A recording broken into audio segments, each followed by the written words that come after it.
हमारा देश भले ही आजाद हो गया हो, लेकिन सोच की आजादी, समानता की आजादी से अभी भी एक तबका है जो वंचित है और लगातार ज्यादतियों का शिकार हो रहा है। लेकिन क्या होता है जब ऐसे लोग इन ज्यादतियों के खिलाफ न सिर्फ अपनी आवाज उठाते हैं, बल्कि इंसाफ भी खुद ही करते हैं। फिल्म हल्ला हो इसी पर आधारित है, इसी सच को दिखाने वाली है। और फिल्म के बारे में और ज्यादा बात करने के लिए फिल्म के डायरेक्टर और लीड कास्ट हमारे साथ हैं। तो सार्थक, रिंकू और वरुण, पंजाब केसरी, नवोदय टाइम्स पे आप तीनों का बहुत बहुत स्वागत है। थैंक यू दीदी। अच्छा, टीजर आउट हो चुका है, कमाल का रिस्पांस मिल रहा है जब से आया है। लगातार कमेंट्स मिल रहे हैं और बहुत पॉजिटिव कमेंट्स मिल रहे हैं और लोग कह रहे हैं कि इस तरह की फिल्म्स बननी चाहिए। तो क्योंकि आप तीनों इसका हिस्सा रहे हैं अपने अपने रिस्पेक्टिव रोल्स में, तो ये कैसी फीलिंग है इस वक्त? सार्थक, आपसे शुरू। देखिए, फीलिंग तो ऑब्वियसली अच्छी होती है till it comes out and it further we are all very apprehensive कि लोगों को अच्छा लगेगा नहीं लगेगा। हमने बहुत मेहनत किया। लेकिन जो एक बात हुआ है बीच में, once this teaser, not the teaser, the trailer आने के बाद, I got a call from a Dalit activist group member saying that thank you sir for telling this story. इससे ज्यादा और कुछ चाहिए भी नहीं, because they have seen and they are feeling in their hearts कि कोई तो है। The mainstream is also not हमको छोड़ नहीं दिया है। अखबार में हम लोग पढ़ते हैं, वीडियोस में वायरल्स देखते हैं, फिर थोड़ा सा we kind of cringe and we kind of move on with our lives. यही हुआ है, बिकॉज इतने हो रहे हैं and we are all constantly हो रहे हैं। तो कहाँ क्या करें? वी आर नॉट एक्टिविस्ट की जाके वहां पे झंडा गाड़ के, it's that's what is happening. इसमें हम जो करते हैं, मैं लिखता हूँ, ये एक्टिंग करते हैं, शी एक्ट्स, हमारा एक कंट्रीब्यूशन के तौर पे अगर हम कुछ कर सके, कुछ बोल सके, उससे अगर कुछ बदलाव आए कहीं पे भी, तो वो क्यों ना हो। और जब इतने इंटरेस्टिंग प्लेटफॉर्म्स हमको सपोर्ट कर रहे हैं and we are being able to tell a story in a very entertaining way which can do some good, that's the best thing to happen. Correct. But as actors ये कितना fulfilling लगता है, क्योंकि आप लोग बहुत सारे और रोल्स करते हैं, हमें और अलग अलग तरह से एंटरटेन करते हैं, कभी हंसाते हैं, कभी रुलाते हैं। रिंकू, लेकिन एक महिला के तौर पे अगर मैं पूछूं, because you are quite young, लेकिन एक ऐसा सेंसिटिव रोल पोर्ट्रे करना, वो भी एक ऐसे सब्जेक्ट पे जो अनफॉर्चुनेटली हमारे समाज का कड़वा सच है, आपके लिए कैसा था? मुझे बहुत अच्छा लगा, क्योंकि जब पहले बार मुझे सार्थक सर ने बताया कि हम इस पर एक फिल्म करने वाले थे, मतलब वाले हैं, तो मैं बहुत खुश हुई थी, क्योंकि मैं हिंदी फिल्में देखती थी लेकिन इस तरह की फिल्में मैंने नहीं देखी थी। इस तरह का किरदार भी मैंने नहीं किया। लेकिन इस तरह की फिल्में अभी करना मुझे बुरा लगता है, क्योंकि सब आगे जा चुके हैं, सब बदल चुका है। लेकिन हमारे जो सोच है, जो हम करते हैं, जिस तरह से अब चल रहा है, वो बहुत बुरा है। और हमें बार बार ये बताना पड़ रहा है कि ये गलत है, ये रोको, मतलब आगे बढ़ो, सोच भी आपकी बढ़नी चाहिए। पर मैं बहुत खुश हूँ कि इन सबके साथ काम करने का मौका मिला, इस तरह की फिल्म मिली जो औरतों के ऊपर है, और आई होप कि ये लोगों को पसंद है। बिल्कुल। और अगर एक वर्ग भी है या कुछ हिस्सा भी है समाज का जो इससे इंस्पायर हो जाए और ये गलत ना तो करे ना होता हुआ देखे, तो आई थिंक ये अपने आप में एक जस्टिस होगी। वरुण, स्पीकिंग अबाउट यू, आप हमेशा से कहते हैं कि आप ऐसी फिल्मों का या ऐसे काम का हिस्सा बनना चाहते हैं जो मीनिंगफुल हो, एंड ऑफ कोर्स इस फिल्म से ज्यादा मीनिंगफुल तो डेफिनेटली इस वक्त के में नहीं है। आपके लिए आपका किरदार कितना चैलेंजिंग रहा और क्या जर्नी रही आपकी? किरदार चैलेंजिंग नहीं था, to be honest with you, बहुत ज्यादा, बिकॉज आई थिंक सार्थक ने काफी सोच समझ के we must have cast everyone. In fact for everyone, हर कोई बहुत ज्यादा एंजॉय कर रहा था जो वो कर रहे थे, इंस्टेड ऑफ फीलिंग चैलेंज्ड और ट्रबल्ड। बात ये, जब आपने पूछा था शुरू में, ये पूछा था कि कई तरह की चीजें करनी होती हैं एक्टर्स को, तो ऐसी चीज में कैसा लगता है, तो आई डोंट नो कि अच्छा लगता है बुरा लगता है। द पॉइंट इज कि कई एक्टर ऐसे सोचते हैं, नो मुझे पता है बहुत सारे एक्टर्स ऐसे सोचते हैं कि एक रेंज ऑफ इमोशंस होना चाहिए मेरे पोर्ट्रे करने के लिए, ताकि मैं स्टैंड आउट करूं, मेरे लिए ये वो करने के लिए, मेरे लिए वो करने के लिए। इस फिल्म में everyone was so well placed, I think, and all kudos to Sarthak, कि एवरीथिंग फिट सो वेल कि हमें एंड, मतलब कि उसका एंड रिजल्ट ये था कि it's a fantastic piece of entertainment also, पर सोशल वैल्यू भी बहुत ऐड करेगी हमारी सोसाइटी को। जैसे आप बोल रहे थे कि एक किसी ग्रुप को, वर्ग को पसंद आ गई अगर ये फिल्म, वो आपने बड़ी बात बोल दी एक्चुअली। मैं ये कह रहा हूँ कि एक इंसान को भी पसंद आ गई ना अगर, और एक इंसान की थॉट प्रोसेस भी चेंज कर दी ना, वो भी बहुत बिग डील हो जाएगी। Correct, so it was great. Correct. But सार्थक, आप एक राइटर भी हैं और डायरेक्टर भी हैं, और जिस तरह तरह का काम, जैसे मैंने एक्टर्स के लिए भी कहा, ये कभी हमें हंसाते हैं, कभी रुलाते हैं, सो ऑफ कोर्स आपकी डायरेक्शन में भी आपने ऐसी फिल्म्स बनाई हैं विच आर एंटरटेनिंग, बट ये एक ऐसी फिल्म है जो एंटरटेनमेंट के साथ में थॉट प्रोवोकिंग भी फिल्म है, और क्योंकि रियल लाइफ इंसिडेंट से जुड़ी हुई है, तो सेंसिटिविटी का जो मामला है इसको पोर्ट्रे करने में, इसको लिखने में, वो थोड़ा बढ़ जाता है। तो एक sense of responsibility as a director ऐसे काम में आप कैसे महसूस करते हैं? You're so right. What happens is, एक डर ये था कि ठीक है, हम लोग तो जेंडर इक्वालिटी के बारे में बात करने चाह रहे हैं. We are wanting to kind of also bust the casteism that exists in our society. That apart, there is also another thing in this film. मतलब ये एक जगह पे है. इसलिए, I mean, even if you take the gender equality away and the caste system away, this is also a story of one person's determination to reach the goal. जो एक in itself a great journey, and she's alone completely, and how people kind of slowly, but she takes that first step alone without the hope of anyone joining. It's her own personal fight, and she's ready to die for that. आप जब film देखोगे आपको पता चलेगा. तो वो कहानी भी है. But now coming back to your question, yes, it is a very very sensitive. कि क्या होता है कि आप भला करने जाते हो, लेकिन वो, because you are not going through what they are going through on a day-to-day basis, आप कभी-कभी कुछ चीजें नजरअंदाज करके इस तरह से बोल देते हो कि उनको वो बुरा लग जाता है कि आपने इसको ठीक से नहीं बताया, या you haven't gone deep into this, and this is आपने इस तरह से बता दिया. So it's a double-edged sword to kind of get into this thing. I mean, if I had been myself either a woman or a Dalit born person, then I still have that thing. I'm talking about being a Dalit, I'm talking about the Dalit issue, or being a woman, I'm talking about, but I'm neither. And here I'm treading on a very fine line thing कि मैं अगर भला करने गया लेकिन वो ठीक नहीं जगह पे ठीक से नहीं बोल पाया, तो it can backfire on the same thing that I'm trying to do.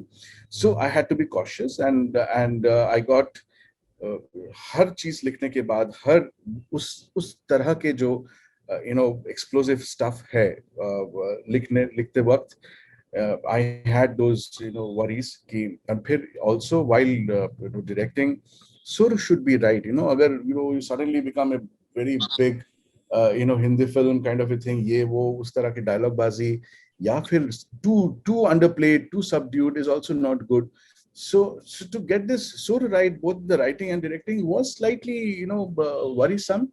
But again, the thing is, it worked. I do not know how it happened. I think it worked. It looks good, at least on the trailer. On the film also, it does look good. And I have got a call from a Dalit group saying that, thank you. So I guess it is working. And only time will say that, if have been successful in it. Correct. अच्छा, talking on this topic of double edge sword, Rinku, आप क्योंकि एक ऐसा किरदार play कर रही हैं, और जैसे मैंने पहले भी कहा शुरू में कि आप यू आर वेरी यंग, तो आपके लिए आपके रोल की आपने रिसर्च या स्टडी बहुत ज्यादा की, या फिर आपने नहीं की क्योंकि आपको लगा आपको कैरिकेचराइज नहीं करना है इस कैरेक्टर को और नेचुरली प्ले करना है? हाँ, मैंने किसी को देखा नहीं, मैंने कुछ पढ़ा नहीं, मैंने कुछ नहीं किया, क्योंकि फिर लोग ना कहे कि इसने इस तरह किया या सेम लग रहा है. मैं चाहती थी कि आशा अलग एक किरदार लगे, आशा अलग लड़की दिखे. तो जैसे सार्थक सर ने लिखा था, मैं उनके साथ बैठी, हमने बात किया कि किस तरह करना है, किस तरह की लड़की है, और जिस तरह सर मुझे बताते गए मैं बस करती गई. मैंने खुद का कुछ नहीं डाला, या क्योंकि मैं चाहती थी कि सार्थक सर आशा को जिस तरह दिखाना चाहते हैं मैं बस उस तरह करती जाऊं, क्योंकि मुझे भी आशा बहुत पसंद आई थी, तो मैंने बस सर को फॉलो किया और कुछ नहीं. ओके, बट एक जब एक्टर है, जैसे of course writer and director तो आपकी फिल्म में इन्वेस्टेड है ही, लेकिन एक्टर भी इक्वली इन्वेस्टेड होता है उसी पॉइंट से जब उसे स्क्रिप्ट सुनाई जाती है. वरुण, इस तरह की फिल्म जहां पर बहुत इंटेंस सीन्स होते हैं, एंड ऑफ कोर्स टॉपिक इतना अपने आप में सीरियस है, जो रियलिटी भी है हमारे समाज की, एज एन एक्टर फिल्म जब आप शूट कर रहे थे, तो कितना अफेक्ट किया इन सब सीन्स ने, इन सब सिचुएशंस ने, and also the fact in the back of the mind कि ये फिक्शन नहीं है, ये हमारे समाज की कड़वी सच्चाई है. These are actually all of the things that you're saying. They're very, very relevant, and they're very good for living room discussion. And I would हम लोग अपना बात करेंगे सारी. Actually, अब हमारा personal character की बात कर रहे हो आपकी, वो कैसे affect करेगा? Ideally, an actor's job is to forget all of that, because the debate can be two-sided, and it always is two-sided. तो उन सब चीजों से बहुत impress और influence होके मैंने हाँ बोल दिया था. जब मैंने हाँ बोल दिया है, my job is to go and understand what the director wants, instead of me keeping a lot of things in the back of my head. I'll screw up the scene otherwise. So once that agreement had happened on a very basic level, obviously when I agreed to do the film, it was only जैसा रिंकू ने कहा exactly कि फिर मेरी job ये थी कि मुझे सिर्फ एक वो कैरेक्टर प्ले करना था जो मेरा डायरेक्टर मुझे प्ले करते हुए देखना चाहता है, because I am not everything, right? I'm a very small part of the whole scheme of things, the enormous scheme of things that he imagined, wrote, and which everyone was impressed by. So if I don't do my job right on that day, he'll screw up everything. So my job is just to go and just listen to the director. Okay. सार्थक, जिस तरह से रिंकू और वरुण दोनों ने कहा कि इनका जॉब था आप जो उन्हें डायरेक्ट कर रहे हैं उस पर फोकस करना और इनका जो रोल है उसको जस्टिस देना, बट जो डायरेक्टर होता है, चूंकि आप राइटर भी हैं, तो आप तो एंकर ऑफ द शिप हैं, कैप्टन ऑफ द शिप हैं. आपकी रिस्पॉन्सिबिलिटी तो सिर्फ एक एक्टर नहीं, हर एक्टर चाहे कितना भी छोटा उसका रोल हो, उसके काम को देखना है, हर चीज को देखना है. सो ये पूरा जो एक्सपीरियंस रहा आपके लिए, कहाँ कहाँ चैलेंजेस आपको लगे एंड कहाँ आपको लगा that the team effort is playing well? It was totally team effort. The thing is, what they are saying is true, because at on the set, अगर एक्टर है और एक कैमरा लगा हुआ है, उनको सिर्फ एक ही जन उनसे बात करता है, एक्सपेक्टेशंस रखता है उनके सामने, वो है डायरेक्टर, जो मेरा रोल था. तो वो so they're right, but the thing is, when I am there as a director, I am not an activist. I am there as a director. मुझे एक कहानी बतानी है. Even when I was a writer, मुझे एक screen play लिखना है. उस स्क्रीन प्ले का स्ट्रक्चर होगा, फर्स्ट एक्ट होगा, सेकंड एक्ट होगा, मिड पॉइंट होगा, थर्ड एक्ट होगा. हर सीन में कॉन्फ्लिक्ट होना जरूरी है. These are certain tropes of writing. Similarly, there are certain tropes of directing. Now, I come from a particular school. I see and hear and like certain kind of films, certain kind of shot taking. कोई और मेरी जगह होता तो दूसरी तरह से शायद करता. So that's how it is. So we were there as professionals. Our heart was in the right place, that we are telling this story, and we do not want to kind of steal the focus on me as a director, or Barun wants to steal the scene because he's such a well-known actor. Rinku, Amol Palekar Saab, Saloni, there are so many people. Indranil is there. Upendra Lima is a national awardee actor who has played. Then there is Navni Parihar. There is Flora Saini. These are all the Sahil Khattar. They are all big people with massive fan following and massive body of work in their own worlds. So when they all come together, and so ek point pe you just have to kind of be a conductor orchestra ka, and just see if the score is right, if the lay is right, things are going fine. If it is going fine, you just don't go unnecessarily and kind of get into it and screw it up. It's going fine. So you take a step back and you just do that little bit of pushing, pull, halka. So wahi raha. Everyone was very good, and they knew, they understood. Now they're saying that the script is good. Sabko hi acha lagta hai script, aur baad mein, I do not know. I lose objectivity. A person who creates loses objectivity. लिखने के बाद I lost objectivity. मुझे कोई अगर कहता कि बहुत खराब है तो मैं वही मान लेता कि हाँ शायद सचमुच खराब है. कोई कहता कि अच्छा है तो मैं वही मान लेता. Because you lose your objectivity. उसके साथ आप इतने बार लिखे, इतने ड्राफ्ट्स लिखे, आपको भी पता नहीं, आपको कभी-कभी लगता है वो ड्राफ्ट शायद अच्छा था, वो ड्राफ्ट का वो वाला सीन शायद अच्छा था, वो अभी है नहीं, बट लोग बोल रहे हैं ये अच्छा है. So you lose your objectivity. So the only thing is you trust your own sense at that point of time and take the next step. Trust, take the next step. And when people kind of join in and help you, you just take a step back actually. So that's what I did. I took a step back and I just watched it happen, and I kind of am happy with what has happened. Great great great end of course जितना कमाल का response teaser को मिला, I am sure जब पूरी film देखेंगे लोग तो ऐसा ही और रिस्पांस मिलेगा। एंड आई थिंक जैसे हमने शुरू में भी कहा था, if it hits just one person also तो justice done to the whole purpose. लेकिन यू नो जब भी आप किसी काम का हिस्सा होते हैं तो उसके साथ आप इवॉल्व करते हैं, इट ग्रोज ऑन यू, और उससे आप कुछ सीख लेके आगे बढ़ते हैं। This question is for the three of you. ये फिल्म की जो जर्नी रही है, इसका आपकी लाइफ पे किस तरह का इम्पैक्ट पड़ा है, किस तरह की लर्निंग लेके इसके बाद आप आगे जा रहे हैं? रिंकू आपसे शुरू करें। पता नहीं मुझे, क्योंकि ये फिल्म ही इसलिए हमने की क्योंकि ये सब मुझे मुझे लग रहा था होना चाहिए, ये बदलाव होना, ये मैं खुद चाहती थी। और मुझे में पहले से है कि और या आदमी ये कुछ नहीं होता, दलित या अच्छा समाज नहीं होता, काले गोरे ये कुछ नहीं होता, ये पहले से मुझ में है। मैंने बहुत सुना है, फिर मैंने देखा भी है न्यूज, तो ये मैं चाहती थी, इसलिए मैंने फिल्म की। और ऑफ कोर्स ये बदलाव तो होगा कि ये सब मत करो, सबको साथ लेकर चलो, सबके साथ अच्छा बर्ताव करो, कोई ऊंचा या बड़ा नहीं होता, सब एक जैसे होते। तो डेफिनेटली। ओके, वरुण। यार सीख तो मतलब ऐसा नहीं कि ये पता नहीं था हमें हो रहा है, ऑब्वियसली पढ़ा है, देखा है, हाल हमारे देश का थोड़ा माशाल्लाह ही है, तो ऐसा नहीं। जिस सीख सिर्फ ये मिली कि जो लोग मिले, मतलब the people that I met, वो थोड़े non industry type progressive people, so I like working with everyone, that's the takeaway. Okay, Sarthak, what about you?